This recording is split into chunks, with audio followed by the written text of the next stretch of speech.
नमस्कार मित्रों, आज हम बात करने जा रहे हैं 1971 में आई नवकेतन की फिल्म तेरे मेरे सपने के एक गीत की। पूरी फिल्म की नहीं, फिल्म की भी कुछ बात करेंगे, लेकिन एक गीत की। और इस गीत को लिखा था हिंदी के प्रसिद्ध कवि नीरज ने।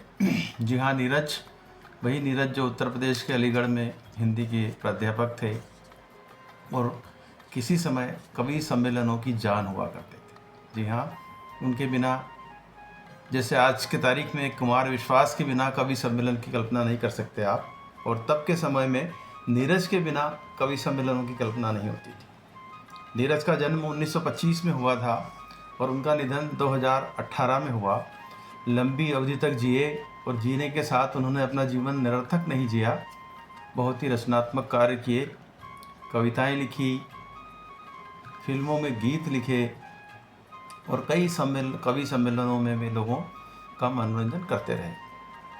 तो नीरज कुछ ऐसे कवि थे कि उनके कवि सम्मेलनों में उनको सबसे आखिर में बुलाया जाता था, ताकि लोग देर रात तक या सुबह तक बैठे रहे और उन्हीं की सुनते रहे। यदि बीच में आ गए तो बाकी कवि लोगों को दूसरे श्रोता नहीं सुना करते थे। इस तरह की उनकी ख्याति थी। आज हम बात कर रहे हैं उनके लिखे एक फिल्मी गीत की, जो उन्होंने तेरे मेरे सपने 1971 में लिखा था। और फिल्म के ये सारे गीत उन्होंने लिखे थे, 2-3 गीत लिखे थे, लेकिन एक खास करके एक गीत जो था कि जीवन की बगिया महकेगी चहकेगी, फूलों की कलियां झूमेंगी झूलेगी, जीवन की बगिया महकेगी। किशोर और लता ने गाया है और सचिन देव वर्मन ने इस गीत के संगीत दिया है। फिल्म का बहुत ही कर्णप्रिय गीत है और इस गीत के मायने बहुत गंभीर हैं। यदि आप उसके अर्थ में जाएंगे, फिल्मांकन तो बहुत ही अच्छा हुआ है इस फिल्म के गीत का। मुमताज़ और देवानंद इस फिल्म में मेन लीड में थे। मुमताज़ के अभिनय की प्रशंसा तब 71 में काफ़ी हुई थी इस फिल्म में। हालांकि ये तेरे मेरे सपने फिल्म पूरी ब्लॉकबस्टर नहीं हुई थी, कुछ विवादों में फंस गई थी किसी एक सिनेमाघर में, मुंबई के दादर में, जहाँ पर मराठी फिल्म को उतार कर इसको लगाया गया था, तो लोगों ने विरोध वगैरह किया था। मॉडरेट कह सकते हैं कि मॉडरेट रूप से सक्सेस हुई थी, लेकिन ब्लॉकबस्टर नहीं थी। लेकिन फिर भी इसके जो गीत लिखे थे नीरज ने, 3 गीत, कम से कम 3 गीत तो इतने प्रसिद्ध हुए हैं इस गीत के, इस फिल्म के, कि आज भी देखेंगे तो आपको आनंद आ जाएगा। जीवन की बगिया महकेगी एक तो गीत ये है, और शुरुआत में एक गीत है, ए मैंने कसम ली ए तूने कसम ली, और एक गीत है कि जैसे राधा ने माला जपी शाम की, मैंने ओढ़ी चुनरिया तेरे नाम। ये तीनों ही गीत देवानंद और मुमताज़ पर फिल्माए गए। इनमें से तीनों गीत की तो बात लंबी हो जाएगी, हम एक ही गीत की बात करते हैं। तो हम बात कर रहे थे नीरज जी की। नीरज जी ने फिल्मी लेखन जो है, फिल्मी गीतों का लेखन नई उम्र की नई फसल से शुरू किया। जब कवि सम्मेलनों में इनको फिल्म निर्माताओं निर्देशकों ने देखा तो इन्हें बुलाया कि आप बम्बई आइए और बम्बई में हमारी फिल्मों में गीत लिखिए। तभी चलन था कि हिंदी के बड़े बड़े साहित्यकारों से फिल्मी दुनिया के निर्देशक प्रभावित होकर गीत लिखवाते थे। राज कपूर उनमें से प्रमुख थे, जिन्होंने शैलेंद्र से लिखवाए गीत, उसके बाद साहिर लुधियानवी से लिखवाए, और नीरज से भी गीत लिखवाया उन्होंने। नीरज ने उनकी फिल्म मेरा नाम जोकर में जो गीत लिखा है वो जग प्रसिद्ध है, ए भाई ज़रा देख के चलो, आगे भी नहीं पीछे भी नहीं। तो नीरज कुछ इस तरह का लेखन किया करते थे। फिल्मी गीतों में भी साहित्य और अदब का उन्होंने जिस तरह से उपयोग किया वो अद्वितीय है। कुछ वानगी देखिए, फूलों के रंग से, दिल की कलम से, रोज़ लिखी मैंने पाती। एक तो ये फिल्म था प्रेम पुजारी का। प्रेम पुजारी के सारे गीत उन्होंने लिखे थे और बहुत अच्छे गीत लिखे थे। गैम्बलर, यहाँ एक बात स्पष्ट कर दूं कि नवकेतन फिल्म के लिए वे सबसे ज़्यादा बड़े लेखक थे। नवकेतन यानी कि जो देवानंद के भाई थे बड़े, विजय आनंद, उनके निर्देशन और नवकेतन के बैनर तले देवानंद और विजय आनंद के साथ बनी हुई फिल्मों में उसको नवकेतन का एक बैनर था, जैसे राज कपूर का था RK स्टूडियो, इस तरह से वे फिल्में बनाया करते थे। तो उन्होंने गैम्बलर में गीत लिखा कि दिल आज शायर है, गम आज नगमा है। एक दूसरा गीत शर्मिली के सारे गीत भी नीरज के द्वारा ही लिखे गए हैं कि खिलते हैं गुल यहाँ खिल के बिखरने को। इसी तरह से कन्यादान में नीरज ने लिखा कि लिखे जो खत तुझे जो तेरी याद में। और प्रेम पुजारी का जो गीत अमर हो गया है कि शोखियों में घोला जाए फूलों का स्वभाव, ये विविध भारती से खूब बजते थे तब, और आज भी आप सुनोगे तो बहुत बहुत ही मज़ा आएगा। कर्णप्रिय गीत हैं सारे। संगीत इनका ज़्यादातर संगीत सचिन देव बर्मन का है नवकेतन में, और लिखे हुए गीत नीरज के हैं। तो नीरज के काम अपने आप में, साहित्य का काम उनका बहुत ही अच्छा था। उनके गीत लेखन सारे प्रसिद्ध थे। एक बार उन्होंने किसी इंटरव्यू में बताया था नीरज जी ने कि फिल्मी दुनिया उन्होंने क्यों छोड़ी। वो थोड़े से वहाँ अनकम्फर्टेबल हो गए थे, लेकिन अनकम्फर्टेबल इसलिए हुए थे कि जो वो गीत लिखते थे वो तो हिट हो जाते थे, सुपर डुपर गीत ही होते थे, लेकिन फिल्में नहीं चलती थी। तो वो थोड़े से निराश हो गए कि भाई अभी मेरे ऊपर ठप्पा लग जाएगा अनसक्सेसफुल का, तो बम्बई छोड़ के फिर अपने कवि सम्मेलन और लेखन में लग गए।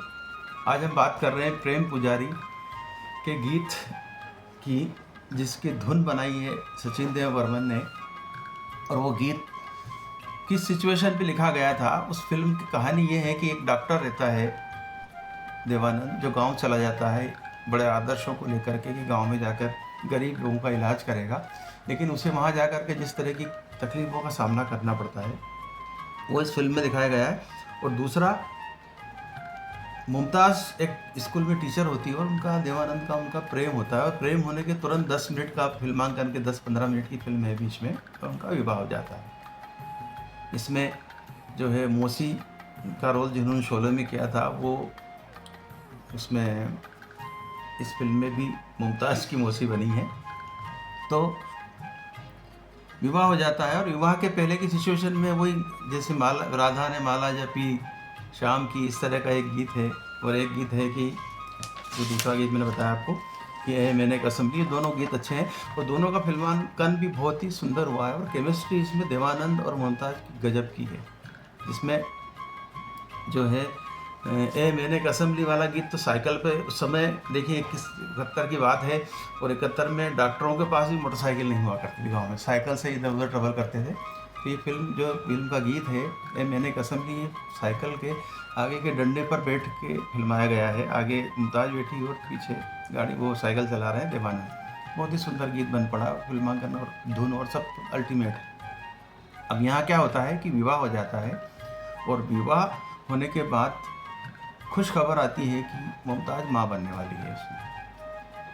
देवानंद बड़े प्रसन्न होते हैं, और इस सिचुएशन में एक गीत लिखना था नीरज को, जो उन्होंने इतना बढ़िया गीत लिखा कि वो शायद इस तरह के सिचुएशन के लिए जीवन का राग बन गया। आप सुनेंगे तो हर बोल के उसके हर शब्द का अर्थ है। और वो जैसा उन्होंने नीरज ने कहा था ना कि मेरी फिल्मों के गाने चलते हैं, फिल्में ज़्यादा नहीं चलती, तो ये गीत इसलिए चला कि सिचुएशन को उन्होंने इस तरह से डिफाइन किया। एक पति पत्नी के बीच में एक तीसरे का आगमन होता है बच्चे का, तो जीवन में क्या बदलाव होंगे, क्या बदलाव होने चाहिए, और किस तरह की खुशियाँ उनके जीवन में आने वाली हैं, और इसकी कल्पना को लेकर के जो सपने संजोए गए हैं उसको लेकर के उन्होंने ये गीत लिखा है। गीत के बोल जरा आप सुनेंगे तो आपको आनंद आ जाएगा। लिखते हैं कि लता और किशोर ने गाया है। इसमें लता का अंतरे गाने के शुरुआती जो होता है उसमें लता के बोल हैं।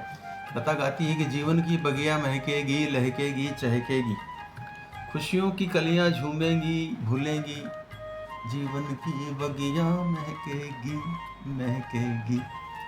आगे लता ही गा रही है इस गीत को कि वो मेरा होगा, वो सपना तेरा होगा, जब जब वो मुस्कुराएगा अपना सवेरा होगा, थोड़ा तुम्हारा थोड़ा हमारा, आएगा फिर से बचपन दोबारा।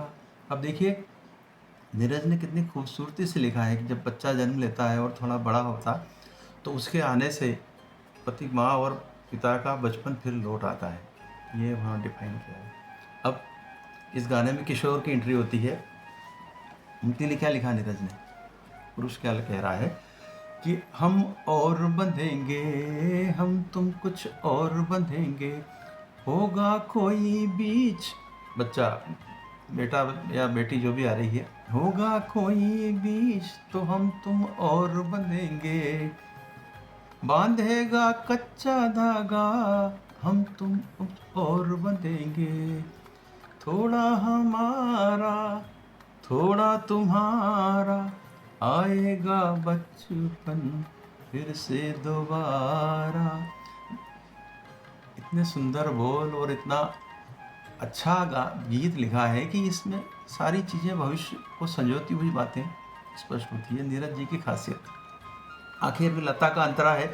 लता गाती है कि मेरा राज दुलारा, वो जीवन प्राण हमारा, फूलेगा एक फूल, खिलेगा प्यार हमारा, दिन का वो सूरज होगा, रातों का चांद सितारा, जीवन प्राण हमारा, थोड़ा हमारा थोड़ा तुम्हारा, आएगा बचपन फिर से दोबारा। किशोर और लता ने गाकर इस गीत को अमर कर दिया है।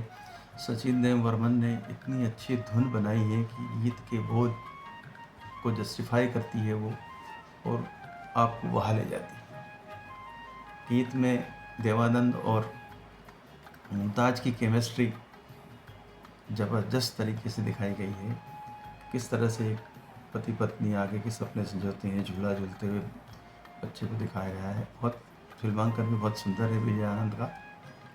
तो बात यह है कि इस गीत को सुनने के लिए यूट्यूब पर गाने सुन सकते हैं आप, वीडियो देख सकते हैं, लेकिन फिल्म भी देखेंगे तो फिल्म भी अल्टीमेट बनी है। एक डॉक्टर जो गांव में जाता है और जाकर के सेवा करना चाहता है, उसको किन कठिनाइयों का सामना करना पड़ता है, उद्योगपति किस तरह से उसे परेशान करते हैं, एक्सीडेंट करके उसके होने वाले बच्चे की मृत्यु तक हो जाती है, और यहीं से गुस्सा के देवानंद फिर बम्बई आ जाता है और पूरा बदल जाता है, और बदलने के साथ पूरा व्यावसायिक हो जाता है।